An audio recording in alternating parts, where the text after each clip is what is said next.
There's quite a lot of information about the Revit API on the internet. However, I do find that many users have the same doubts when facing the Revit API, which is, first off, how do I start? Second, how do I orient myself using the Revit API? And third, what documentation do you suggest? In this video, I'm going to show you a guidebook on how to use the Revit API from the draft, from zero. You are going to finally understand the key concepts, understand how Revit API works, and if you pay attention to this video, I will tell you how to download this guidebook. So without further ado, let's start.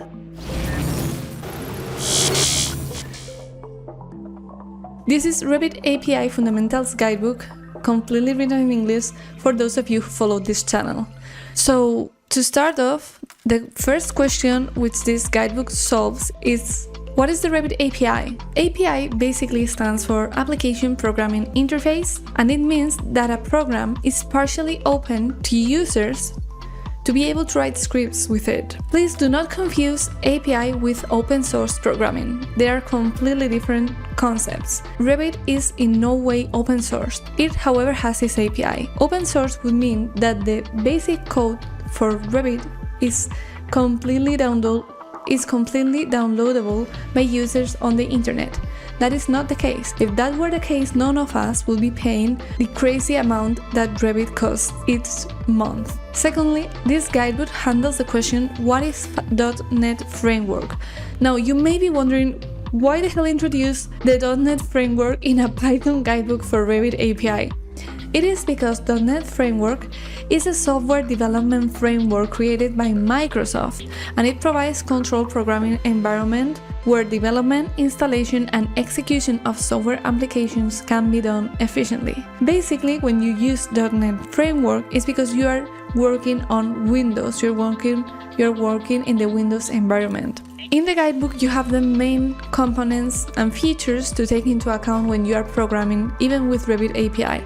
I want you to consider two key concepts here. First, Common Language Runtime. Common Language Runtime provides the environment in which .NET runs the applications. And when you are programming in Python for Revit API, you will have to call CLR in order for the program to work.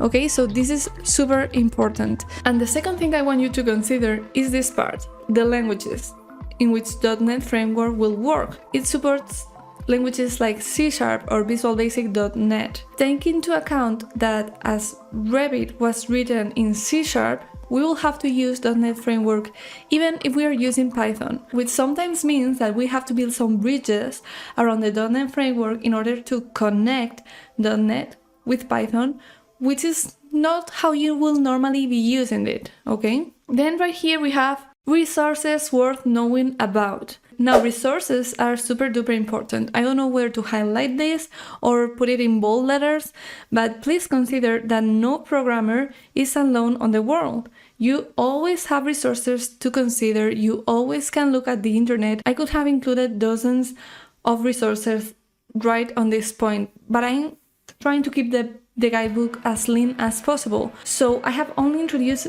three resources, alright? The first one might look obsolete at first, but believe me, it is still good to use. This was an official API developer's guide which Autodesk released back in 2014, and it was written by Jeremy Tamik, alright? And it has everything you need to know about Revit API. Many of those things have not changed. It is written in C#, that is true, but it is as good as any guidebook on the internet. I am perfectly aware that this guide is super long, okay? It's more than 450 pages, and many times both my students and the clients I work with take a step back when I recommend this guidebook as a resource.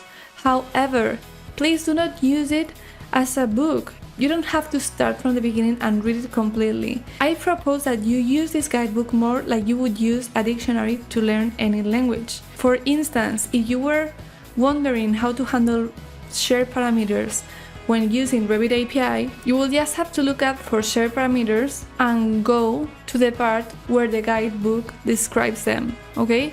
How you treat shared parameters, how you handle it, and many of the definitions are still used today. So I think this is a great resource to use.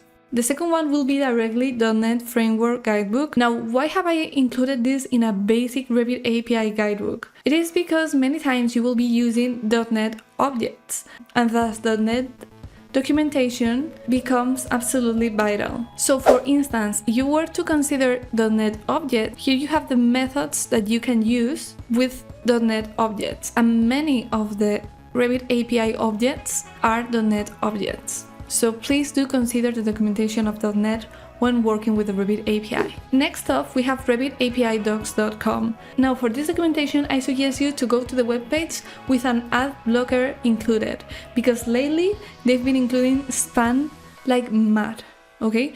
But once you remove the terrible ads, this webpage is the best one to look for the Revit API documentation. Why? Because this is what programmers will use to handle or to look for any classes, methods, or properties using the Revit API. So for instance, if I were to consult the wall class and remove the terrible advertisement here, when you open a class, you have the members, which is everything concerning that class. You have the methods, which are the actions. We'll get back to that later. And we also have the properties of that class. So basically everything you can do in the Revit API, or almost everything, because Autodesk purposely has hidden some parts of the Revit API. They even talk about this in their own webpage, alright? But almost everything is right here in this documentation. Just remember to go in with your ads blocker on. Then we have an essential part, which is how to move through the Revit API, which I'm going to guide you through. And then I'm going to go ahead, skip all the theory, and go straight to the examples. So how to move through the Revit API? Ah, por Dios, qué torpe estoy hoy. On the left-hand side, you have the search bar, where you will search for any concept. So for instance, before I search for wall, and the first thing you have is the wall class, but you have here many more options that contain the term wall. Alright, some of them are not classes, but enumeration members. The first thing you want to look at when you are searching in the RevitAPIDocs.com webpage is classes. Why? Because classes in programming are there we go with the spam. I'm going to put myself here to cover up the spam. Why are classes so important? Because everything in programming is a class. A class is like the recipe you will use to make all the different objects in the programming world. It is better explained in the guidebook. Here you have how this works, and we have here you have the class, and then from this class in programming hang both attributes and methods. Okay, so the class will be like a recipe in a cooking book. With a class, you can do many instances, many objects. Same as with a recipe, you will be able to do many cakes. So it works mostly the same. In Revit API, you also have classes, and where in generic programming you will have attributes, in Revit API you have properties. Aren't they the same, Luis? Yes, in practice they work in the same way, but take into account that properties are way more protected than attributes. And then you also have the methods. The methods are the actions that you can do with the class. And then you can build instances and objects using a class. Alright, so going back to the Revit API and how to move through this web page, here on the upper part we have the different years where this class was contained. Now, when we have here the blue color, it means nothing has changed, but when we have it in orange, it means that something was updated. If you find this color to be red, then that will mean that something didn't exist in that version. Let's take a look at something that has clearly changed in the last years.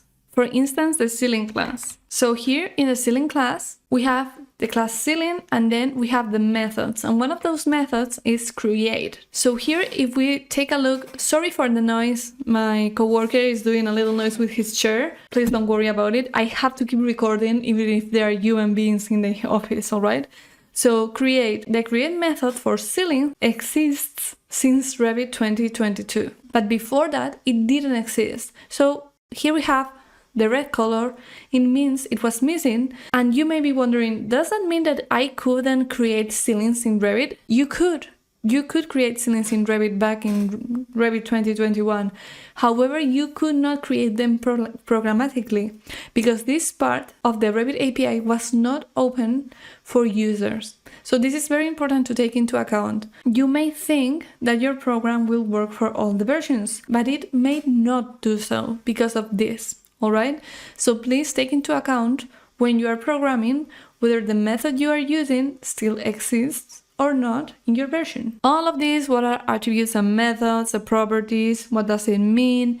You have this all in the guidebook. I'm going to be leaving the link to download this guidebook down below in the description of the video, so you can download it, and also in the first comment. So the 2080 of Revit API using Python in Dynamo, we're going to be looking at that now. So why include the 2080 in a Revit API guidebook? For all of my career, I've been obsessed with efficiency, which means really using the minimum to achieve the maximum outcome. So this way I included a 2080 of using Python in Dynamo right here in the book. First, I thought about what I would include myself in this guidebook.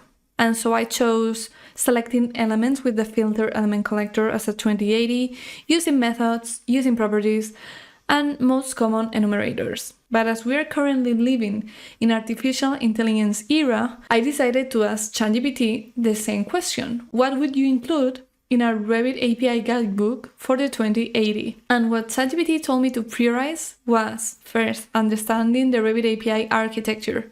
This was already covered in the guidebook. Then element classes and families. It said, elements are the basic building blocks in Revit, and learning about different element types such as walls, floor beams, etc., their properties, how they are organized into families is essential. I had not considered it this way, but obviously if you don't know how to use Revit properly, you wouldn't be able to use programming with it. Then we have the document. And when I saw this, it was like, how could I forget about the document? Artificial Intelligence 1, Luis 0. The document is super important.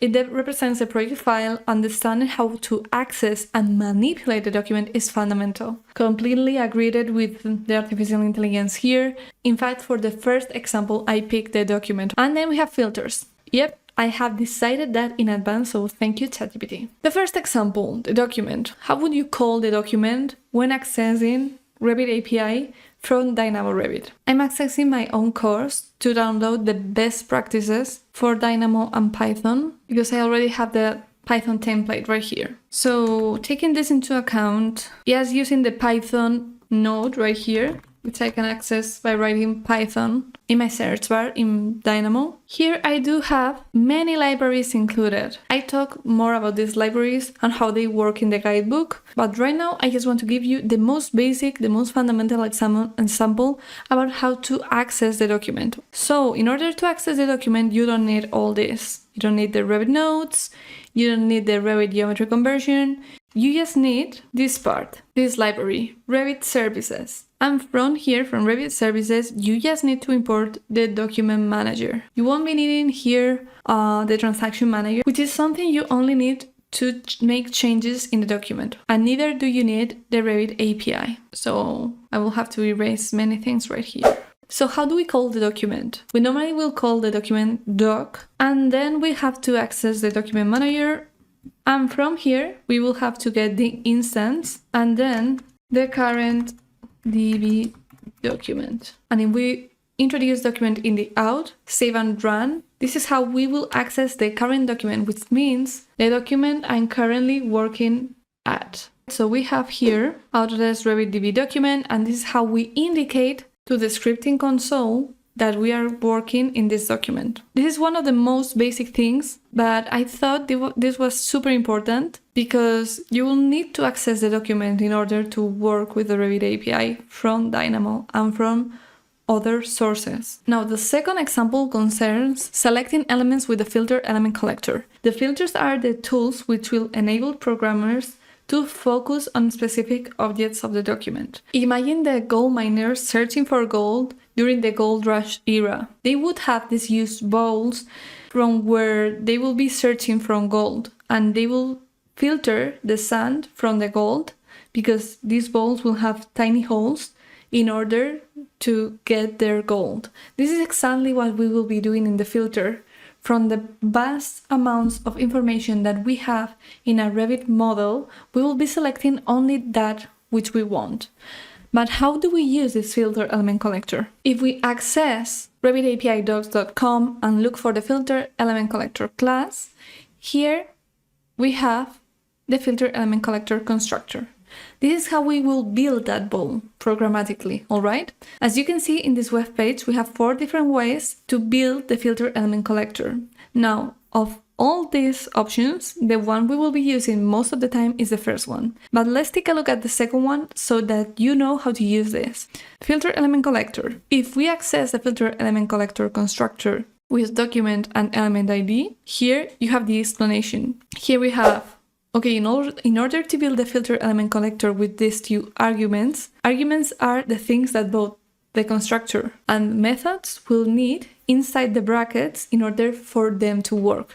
So in order to build the constructor for the filter element collector this way, we will need the document and the element ID, but not any element ID. Here we have further instruction, and here it says a view ID. Interesting. If we go down here to the parameters needed to build this filter element collector, we have both document and view ID. And we can search for this view ID right here in our search bar. And down here we have examples on how to write this. However, there are no examples using Python here. Who knows, perhaps in the future, but we will mostly be using this one, filter element collector constructor and yes, document. We already had the document before, right? So let's build this. Let's just leave the document as we had before. However, right now I'm leaving here the Revit API, import Revit API, clr @reference Revit API, and import Autodesk. From Autodesk Revit DB, import everything, which means I'm importing everything that is in here, in this library. I'm importing every namespace inside the Revit API. Let's head back to the filter element collector. So to use it, to build it, we will have to write filter element collector, and between parentheses we will have to include the document. So let's do that. We are going to build a filter to collect walls, for instance. So walls, and then I will write filter element collector dot, and then this is where things turn interesting, because we have to use the methods inside the filter element collector to be more accurate when selecting. One of the most common options for selecting is to use the method of category. And this method, here we have how to exactly use it. It says of category and then between parentheses building category and the category. However, this is how you will write it in C#. In Python, you use the methods by introducing a dot. So between filter element collector and of category, you will need a dot in Python. So let's do that. We write a dot and then of category, and then we have the parentheses, and here it says you need built-in category. So let's include that built-in category. And then if we add another dot, we have all the ways in which we can call a built-in category. Now this list is called an enumerator list. How can we find that? If we press the building category, we will access building category enumeration. Here we have all this list, and we will have to search for what we want here. In this case, I'm looking for walls, which are called OSC walls. But you may notice that we have many more things that we can select using the Revit API. Many more building categories concerning walls, as walls, CAD outlines, walls projection outlines, and many more. The finish 1, finish 2, walls default, etc. So if we were to do this, it isn't working. Why is that? We forgot something, didn't we? Here in the filter element collector, we have forgotten parentheses and the document. If you miss any of these important arguments, your definition won't work. So here we go. We have all the walls in the document, but they're written somehow odd. Why is this? We don't need the walls as they will come in the Revit API. These are wall types, and then we have 2 walls. This is not how we will want them, or how we will want to see them. So let's add the toElements method. This method ensures the complete set of elements with which pass the filters are returned.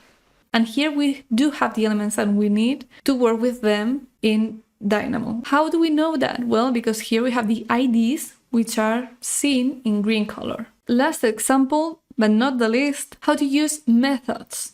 All right, how to use methods using the Revit API. Now, if you have seen this video until here, and you do want me to continue recording this series and making this guidebook better, you just have to leave a comment down below. As I only have right now below 100 subscribers in this channel, I will be happy with 5 comments. 5 comments from here to next week, and I promise I will continue writing this guidebook. Last example, how to use a method with the Revit API. Now, methods are actions, and if we are doing actions in the document, we will have to use a transaction.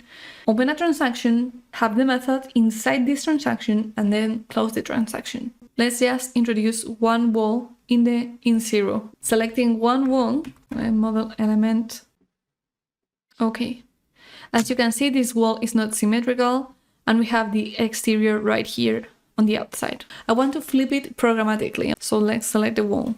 So first, I have to tell my Python script that I'm introducing this wall. So I'm leaving the document part right here. This is how we select the document. And then here we have the wall with unwrap element in 0.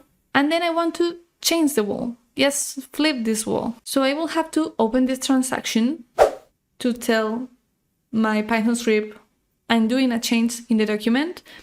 Then we will have to change the wall, and then we end the transaction. We don't even need the out.